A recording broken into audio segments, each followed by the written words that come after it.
ذاتی طور پہ یہ سمجھتا ہوں کہ اس معاشرے کے ہم عام لوگ اس بات کو ڈیزرو کرتے ہیں کہ ہمارے ساتھ ظلم کیا جائے، ہمیں جوتے پڑیں، ہمیں لعن طعن کی جائے، ہم ڈیزرو کرتے ہیں۔ ہمارا رونا دھونا بالکل نہیں بنتا، کیونکہ ہم وہ لوگ ہیں جو پورے ملک، پورے معاشرے، پوری دنیا کا ٹھیکہ لے کے بیٹھے ہوتے ہیں۔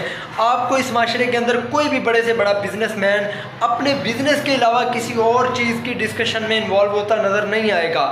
آپ کو اس ملک کا کوئی بڑے سے بڑا سپورٹس مین یا کوئی بھی کسی اور فیلڈ کا بندہ جس کا کسی عام معاملے سے کوئی تعلق نہیں ہے، وہ اس میں نہیں گھسے گا، لیکن عام بندہ کسی کی ڈریسنگ پہ کمپلیمنٹ دے گا۔ اس ملک سے باہر بیٹھا صحافی کوئی بات کر دے، اس پہ جو ہے وہ ہم عام لوگ بحث شروع کر دیتے ہیں۔ کوئی ایک ایکٹر کوئی بات کر دے، ہم اس پہ بحث شروع کر دیتے ہیں۔ کسی کی طلاق ہو جائے، ہم اس پہ بحث شروع کر دیتے ہیں۔ پورے معاشرے، پوری دنیا کا تو ہم ٹھیکہ لے کے بیٹھے ہوئے ہیں، تو ہم اپنی زندگی کو وقت کب دیں گے؟ جب ہم اپنی زندگی کو، اپنے کام کو وقت نہیں دیں گے تو ہم کیسے گرو کریں گے؟ پھر ہم ایسے ہی روتے رہیں گے، اس کا دور اچھا تھا، اس کا خراب ہے، اس کا یہ تھا، اس کا وہ تھا، فلاں تھا، ڈھمکان تھا۔